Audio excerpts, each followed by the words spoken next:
Mr. President, fellow senators, I come to the floor today to talk about the business at hand. Obviously, it's a vote that we're going to take at 4 o'clock this afternoon. Look, we were subjected to days and days of trial here, many witnesses and witness statements and all that sort of thing. And it's incumbent upon us now as jurors to reach a conclusion, and I have done so. I come at this with a little bit of a different view than probably others. I've tried more cases probably than anyone on the floor, both as a prosecutor and in private practice. And so I watched carefully as the case was presented to us and how the case had been put together by the managers from the House. And what I learned in the many years of trial experience that I had, that the only way really to try a case and to reach where you want to get is to do it in good faith and to do it honestly.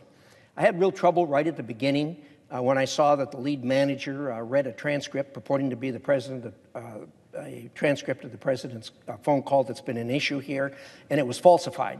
And it was falsified knowingly, willfully, and intentionally.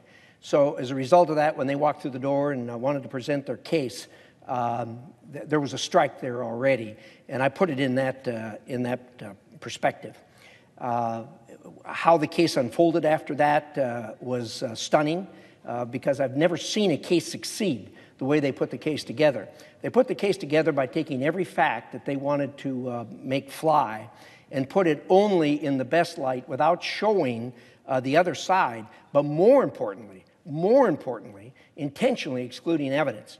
And of course, this whole thing centered around witness statements that the president had somehow threatened or pressured the president of Ukraine to do what he was going to do. That simply wasn't the case. The transcript didn't say that. Now, admittedly, they had a witness that had gone around saying that, and they called every person he told to tell us that that was the situation. The problem was it was hearsay, and there's a good reason why they don't allow hearsay in a court of law. And that is, it simply wasn't true. When the person who was spreading that rumor actually talked to the president about it, the president got angry and said, "That's not true, I would never do that."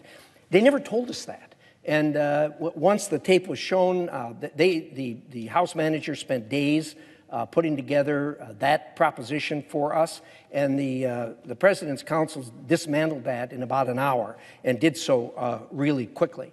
And as a result of that, simply from a factual basis, it is my opinion that the prosecution in this case did not meet its burden. Now, much has been said about witnesses and how they did this and what have you. Look, the Constitution is crystal clear. It gives the House absolute, total, 100% control of impeachment, that is the investigation and the vote on it. It gives us the same thing, but on the trial basis. The thing I think was surprising to me is they came over here and tried to tell us how to do their job. I suspect they in the House would feel the exact same way about it if we went over there and told them how they should impeach.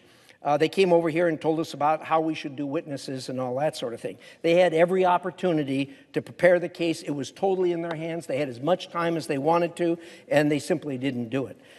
So in that respect, I also found that it was short. But the bottom line for me, too, was there's a second reason on which I would vote to acquit here, and that is the stunning attack that this was on the United States Constitution. This is really the first time in history when a purely political attack was instigated by reaching to the United States Constitution and using what is really a sacred item in that Constitution, a process that the Founding Fathers gave us for good reason, and that is impeachment. It was not intended to be used as a political bludgeon. It simply wasn't.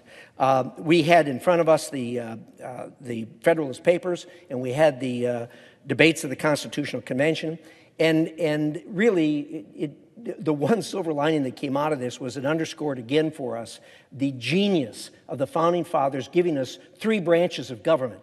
Not just 3 branches of government, but 3 branches of government that had distinct lanes in which they operated, and most importantly, indicating that they were separate but equal. And they wanted not a parliamentary system like they had looked at from Britain, with a head of state that was a that was a prime minister that could be removed and changed, as happens all around the world today. They gave us a unique system with 3 branches of government. So the Founding Fathers were very clear. They debated the question of what should it take to get rid of the head of state, and they concluded that the second branch of government couldn't be a strong branch of government if indeed the president could be removed, as a prime minister could be removed simply by Congress getting unhappy with his policies or disagreeing with him. And so as a result of that, they did give us impeachment, and it is a unique process. They were very clear that it was supposed to be used only in very extreme circumstances and not just simply because of a political disagreement or a policy disagreement. And that's exactly what happened here. The Federalist Papers and the Constitutional Convention debates are very, very clear that it is not a broad swath of reasons to impeach the president that is given to the first branch of government, but indeed a very, very narrow swath. And it was interesting that from the beginning they picked the 2 words of treason and bribery. And to that, they then had a long debate about what it would be in addition to that. And they had such words as malfeasance, misfeasance, corruption, and all those kinds of things that could be very broad. They rejected all those and said, no, specifically, it had to be high crimes and misdemeanors. So what they did is they narrowed the lane considerably, made it difficult to remove the head of the second branch of government. And then on top of that, for frosting on the cake, they said it's going to be 2/3. Now, what did that simply mean?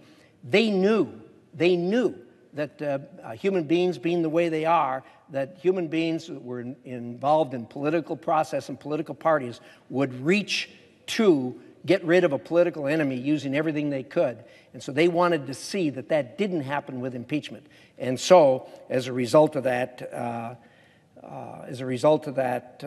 they gave us the 2/3 requirement, and that meant that no president was going to be impeached without a bipartisan movement. This movement has been entirely partisan. No Republican voted for that to impeach him in the House of Representatives. This afternoon at 4 o'clock, we're going to have a vote, and it's going to be along party lines. And again, it is going to be political. So what do we have here? At the end of the day, we have a political exercise. And that political exercise is going to fail. And once again, God has blessed America, and the republic that Benjamin Franklin said we have, if we can keep it, is going to be sustained. Madam President, I yield the floor.